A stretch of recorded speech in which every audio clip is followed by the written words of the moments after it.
تو لوط علیہ السلام نے کیا کہا؟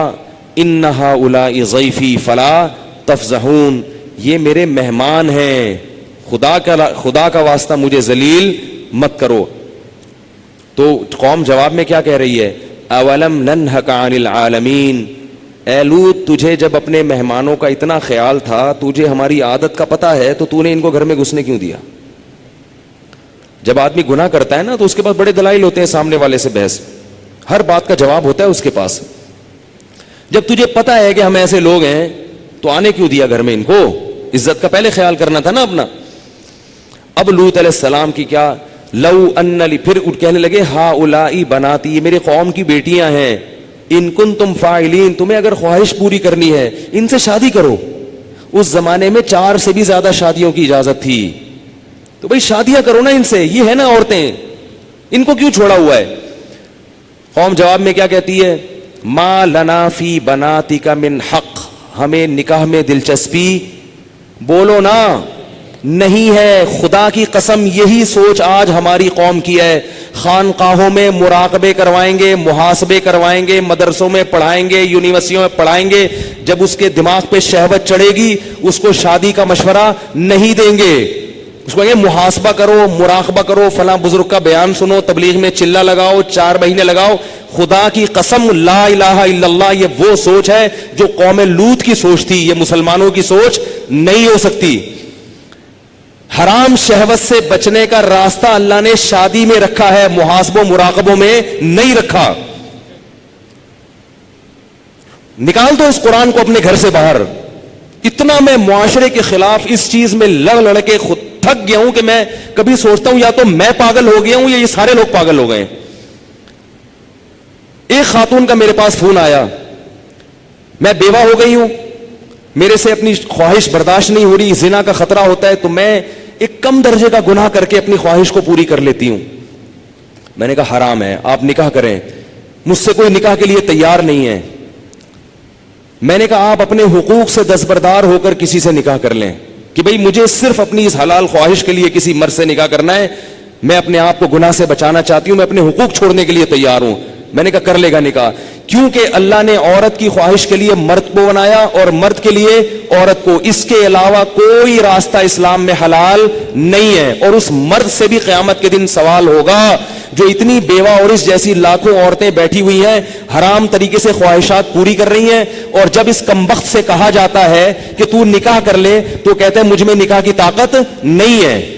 جبکہ انٹرنیٹ پر روزانہ ننگی فلمیں دیکھ رہا ہوگا، اتنی شہوت ہے، روزانہ اور طریقوں سے اپنی حرام خواہشات پوری کر رہا ہوگا، اور بڑے بڑے قوم میں کارنامے سر انجام دے رہا ہوگا جن کے لیے اچھا خاصلہ حوصلہ چاہیے. لیکن جہاں کسی عورت کو عفت اور پاکدامنی والی زندگی میسر کرنے کی بات آتی ہے، نکاح کی بات آتی ہے، یہ بکری بن کے بیٹھ جاتا ہے، کہتا ہے میرے اندر قوم سے لڑنے کی، رشتہ داروں سے لڑنے کی طاقت نہیں ہے. ویسے اس کو بولو نا وہاں جا کے بم رکھ کے آؤ تو رکھ کے آ جائے گا. اس کو بولو نا یہ فتح کر لو مارے کا، یہ کر کے آ جائے گا. تو بھائی یہ طریقہ نہیں ہے.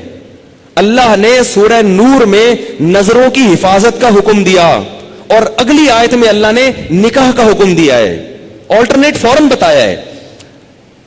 تو اللہ نے صرف اور صرف مرد عورت کو ایک دوسرے کے لیے پیدا کیا ہے، اور ہن لباس لکم وانتم لباس لہن. فرمایا عورت تمہارے عیب پہ پردہ ڈالے گی اور تم اس کے عیب پہ. شہوت اللہ نے دونوں میں رکھی ہے. جو یہ کہتا ہے نا نہیں ہے، خدا کی قسم جھوٹ بولتا ہے، وہ جھوٹ بولتا ہے. وہ کوئی کہتا ہے وہ اتنی نیک عورت ہے اس میں شہوت نہیں ہے، خدا کی قسم جھوٹ بول رہا ہے. جیسے بھوک لگنے کا تعلق آپ کے نیک ہونے یا نہ ہونے سے نہیں ہے، تو سیکچول ڈیزائرز جو ہیں اس کا کسی کے نیک یا برے ہونے سے تعلق نہیں ہے. اتنی یہ کامن سینس کی بات ہے، یہ سمجھ میں نہیں آ رہی بھائی.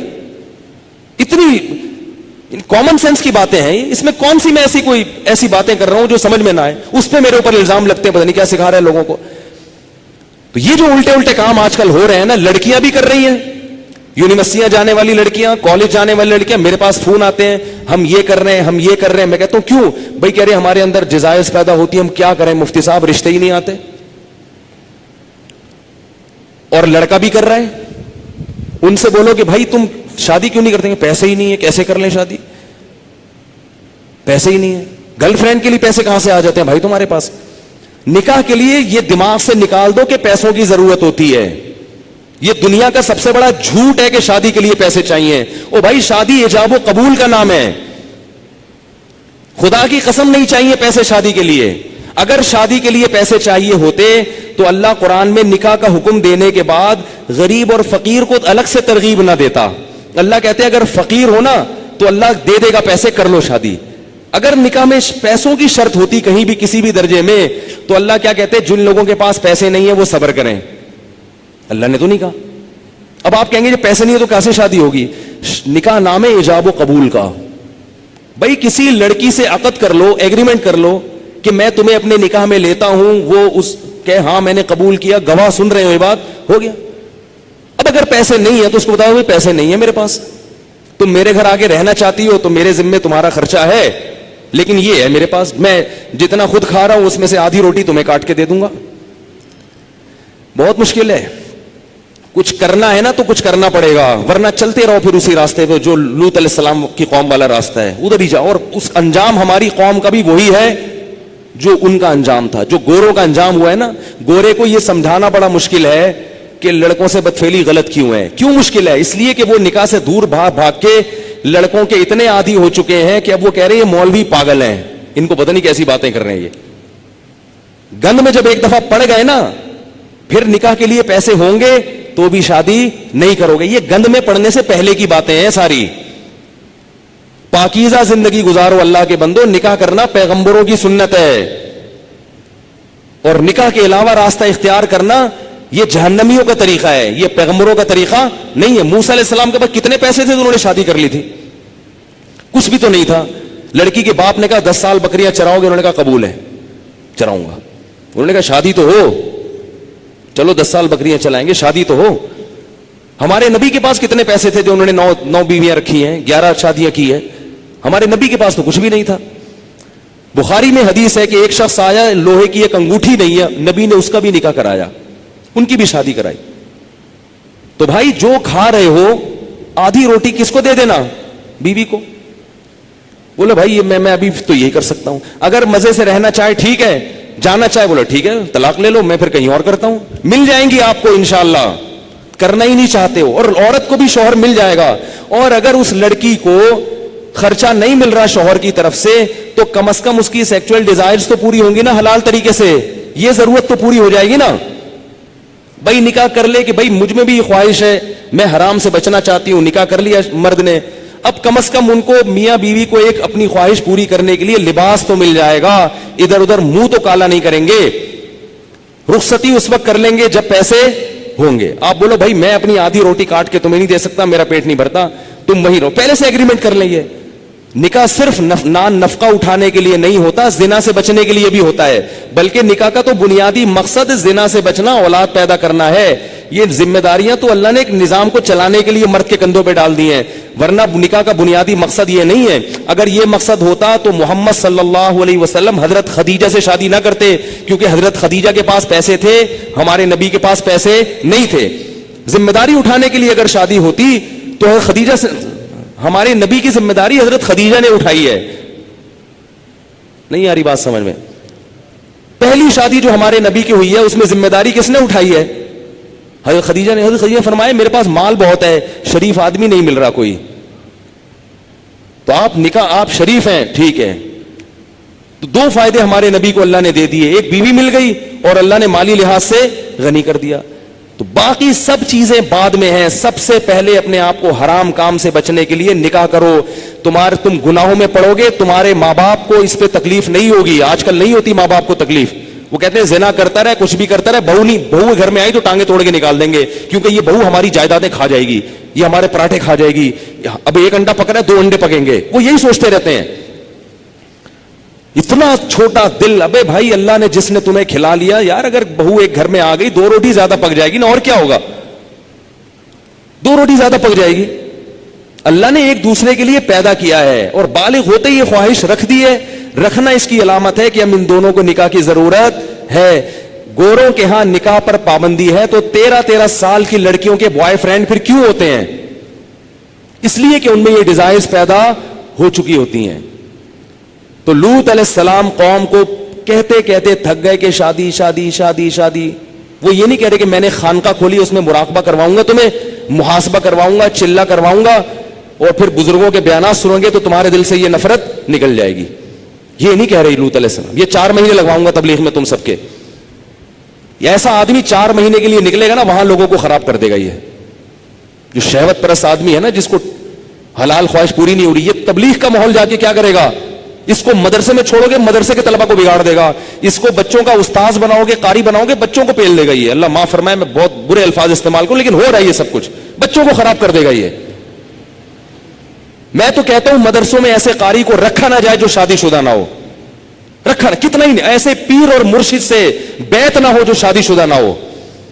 بیعت ہوگے نا, شیطان اس کو تمہارے خلاف, اگر کوئی نیک خوبصورت مرید جا کے بیعت ہو گیا نا تو شیخ کا اس پہ دل آ جاتا ہے.